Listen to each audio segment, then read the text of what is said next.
قبل ما نبدأ المقطع اشتركوا في القناة واضغطوا على زر لايك.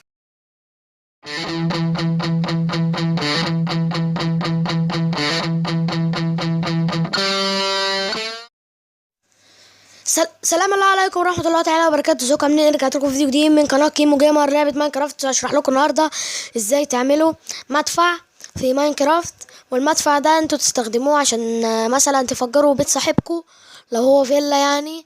ويلا بينا نبدأ الشرح. وطبعا يا جماعة اللي جايبني الفكرة دي سوما جيمر اخويا، وانا يعني خدتها منه. ويلا بينا نبدأ.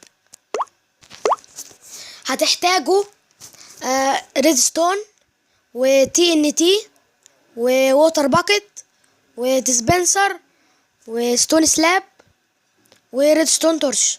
بس هنعمل اول حاجة ننزل كده شوية، هنجيب الديسبنسر نحطه كده يبقى على وشه، ونعمل كده ونحط الديسبنسر كده يبقوا لازقين في بعض، والناحية التانية برضو نحط الديسبنسر كده، وهنحط الديسبنسر كده لازم يبقوا كلهم كده على وشهم.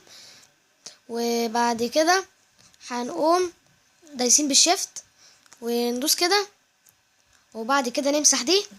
بعد كده نجيب الستون سلاب نحطه كده، ونجيب الوتر باكيت نحطه جوه كده، وبعد كده هنجيب الريدستون نحطه هنا ونحطه هنا، ونجيب الريدستون تورش نحطه هنا. لا ندوس على الشيفت ونحطه كده تمام. وبعد كده ثانية بره بعد كده هندوس على كل الاسبيس اللي احنا عملناه ان هم الاربعة دول، ندوس عليهم ونحط فيهم تي ان تي زي ما انتوا عايزين بقى تحطوا. احنا اهو بنحط في كله، وهنا بقى كله بقى تم 3.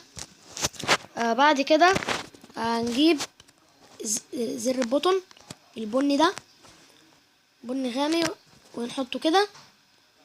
وثانية واحدة بقى هنعمل الجدار اللي احنا هنضرب فيه علشان تشوفوا التجربة.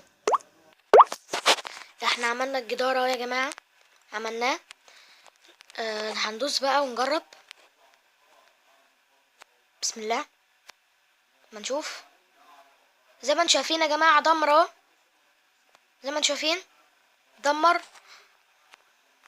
اهو. هما لما مش بيكونوا مش متساويين بيحاول ينزل تحت عادي. يبقى كده نجرب تاني. يا بس يفجر كمان هناك اهو، عمل فتحة كبيرة. كده تكون نهاية حلقتنا، وكده نكون عملنا المدفع. كده تكون نهاية حلقتنا. متنسوش تعملوا لايك وشير للفيديو، ولو انت جديد ومش مشترك في القناة اشترك في القناة. كان معكم كريم من قناة محترف من قناة كيمو جيمر، انا اسف، من قناة كيمو جيمر. والسلام عليكم ورحمة الله تعالى وبركاته. بتمنى يكون المقطع عجبكم. قولوا لي اشرح ايه تاني عن ماينكرافت، والفكرة دي انا واخدها من سوما جيمر.